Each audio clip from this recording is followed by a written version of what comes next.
Hello friends, നമസ്കാരം. നിങ്ങൾക്കെല്ലാവർക്കും ഇടുക്കിക്കാരി എന്ന ചാനലിലേക്ക് വീണ്ടും സ്വാഗതം. ഇന്ന് നമ്മൾ തയ്യാറാക്കുന്നത് മയണൈസാണ്. ഇത് നമ്മുടെ വീട്ടിൽ തന്നെയുള്ള ചില ഇൻഗ്രീഡിയൻസ് കൊണ്ട് വളരെ ടേസ്റ്റി ആയിട്ട് നമുക്ക് തയ്യാറാക്കിയെടുക്കാൻ കഴിയും. അപ്പോൾ ഇതെങ്ങനെയാണ് തയ്യാറാക്കിയെടുക്കുന്നതെന്ന് നോക്കുന്നതിന് മുമ്പ് നിങ്ങൾ എൻ്റെ ചാനൽ സബ്സ്ക്രൈബ് ചെയ്തിട്ടില്ലെങ്കിൽ ദയവായി സബ്സ്ക്രൈബ് ചെയ്യുക. അതുപോലെ നോട്ടിഫിക്കേഷൻസ് ലഭിക്കുന്നതിന് വേണ്ടി ബെൽ ബട്ടൺ ക്ലിക്ക് ചെയ്യാനും മറന്നു പോകരുത്. അപ്പോൾ നമുക്ക് വീഡിയോ കാണാം. മയണൈസ് തയ്യാറാക്കുന്നതിന് വേണ്ടിയിട്ട് നമുക്ക് മുട്ടയുടെ വെള്ള സെപ്പറേറ്റ് ചെയ്തെടുക്കാം. ഇതുപോലെ ഒരു ഹോൾ ഉണ്ടാക്കിയതിന് ശേഷം നമ്മളിത് ഇതിലോട്ട് പതുക്കെ ഒഴിച്ചു കൊടുത്താൽ വെള്ളം ഇതിലോട്ട് ചാടിപ്പോരും.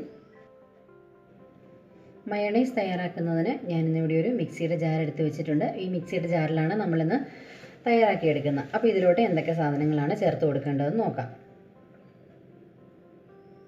ഇത് 2 മുട്ടയുടെ വെള്ളയാണ്. ഇത് നമുക്ക് ഇതിലോട്ട് ചേർത്ത് കൊടുക്കാം.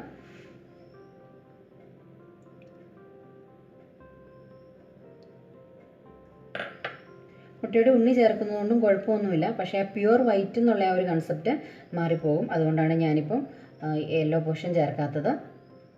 മുട്ട കഴിക്കില്ലാത്ത ആളുകൾക്ക് ഇതിന് പകരമായിട്ട് ഒരു ഗ്ലാസ് പാല് ചേർത്ത് കൊടുത്താൽ മതി. ബാക്കി ഞാൻ പറയുന്ന ഇൻഗ്രീഡിയൻസ് എല്ലാം അതുപോലെ തന്നെ ചേർത്ത് നമുക്ക് എഗ്ലെസ് മയോണൈസ് തയ്യാറാക്കിയെടുക്കാവുന്നതാണ്. ഇനി ഇതിലോട്ട് ഞാൻ ചെറിയ 3 വെളുത്തുള്ളിയുടെ അല്ലിയാണ് ചേർത്ത് കൊടുക്കുന്നത്. നിങ്ങൾ 3 അല്ലി തന്നെ ചേർക്കണം എന്നൊരു നിർബന്ധമില്ല. ഫ്ലേവറിനനുസരിച്ച് കൂട്ടിയോ കുറച്ചോ കൊടുക്കാം. ഇത് നമ്മൾ ഫ്ലേവറിന് വേണ്ടിയിട്ടാണ് ചേർത്ത് കൊടുക്കുന്നത്. ഇനി ഇതിലോട്ട് 1 ടീസ്പൂൺ നാരങ്ങാനീര് ചേർത്ത് കൊടുക്കാം. നാരങ്ങാനീരിന് പകരം വിനാഗിരി ചേർക്കുന്നതിന് കുഴപ്പമൊന്നുമില്ല. അതൊരു പുളി കിട്ടുന്നതിന് വേണ്ടിയിട്ടാണ് നമ്മൾ നാരങ്ങാനീരോ അല്ലെങ്കിൽ വിനാഗിരിയോ ഒക്കെ ചേർത്ത് കൊടുക്കുന്നത്. ഇനി ഇതിലോട്ട് ഉപ്പ് ചേർത്ത് കൊടുക്കാം. ഞാൻ ഇതിലോട്ട് 1/4 ടീസ്പൂണിന് താഴെ ഉപ്പാണ് ചേർക്കുന്നത്. വളരെ കുറച്ച് ഉപ്പ് ചേർത്ത് കൊടുത്താൽ മതി. ഇനി ഞാൻ ഇതിലോട്ട് 1/4 ടീസ്പൂൺ പഞ്ചസാര ചേർക്കുന്നുണ്ട്. ഈ ഇൻഗ്രീഡിയൻസിൻ്റെ എല്ലാം ടേസ്റ്റ് ഒന്ന് ബാലൻസ് ചെയ്യുന്നതിന് വേണ്ടിയിട്ടാണ് നമ്മളിപ്പോൾ ഈ പഞ്ചസാര ചേർക്കുന്നത്. ഇനി ഇത് നമുക്ക് മിക്സിയിൽ ബ്ലെൻഡ് ചെയ്തെടുക്കാം. അതിന് ശേഷമാണ് നമ്മൾ ഓയിൽ ചേർത്ത് കൊടുക്കുന്നത്. മിക്സിയിൽ ഇത് കറക്കിയെടുക്കുന്നത് നമ്മൾ വിപ്പ് എന്ന് പറയുന്ന ഓപ്ഷനിലോട്ട് തിരിച്ചിട്ടിട്ടാണ്. ഫസ്റ്റ് സെക്കൻഡ് സ്പീഡ് കിടക്കുന്ന അതിലോട്ട് നിങ്ങൾ ഇടരുത്. ലെഫ്റ്റ് സൈഡിലോട്ടുള്ള വിപ്പിലിട്ട് ഇത് പതുക്കെ ബ്ലെൻഡ് ചെയ്തെടുക്കുക.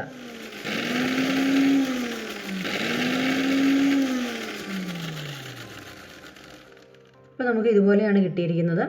ഇനി നമുക്ക് ഇതിലോട്ട് എണ്ണ ചേർത്ത് കൊടുക്കണം. സൺഫ്ലവർ ഓയിലാണ് ഞാനിപ്പോൾ ഉപയോഗിക്കുന്നത്. കോക്കനട്ട് ഓയിലൊന്നും നമ്മൾ ഉപയോഗിക്കാൻ പാടില്ല.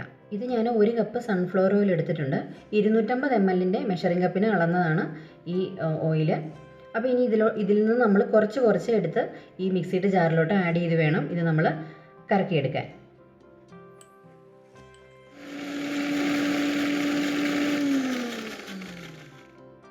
ഇപ്പം നമുക്ക് ഈ ഒരു കൺസിസ്റ്റൻസിയിൽ കിട്ടിയിട്ടുണ്ട്. ഏകദേശം തിക്കായിട്ട് വരാൻ തുടങ്ങി. ഇനി നമുക്ക് ബാക്കി ഓയിലും കൂടി ചേർത്ത് കൊടുക്കാം.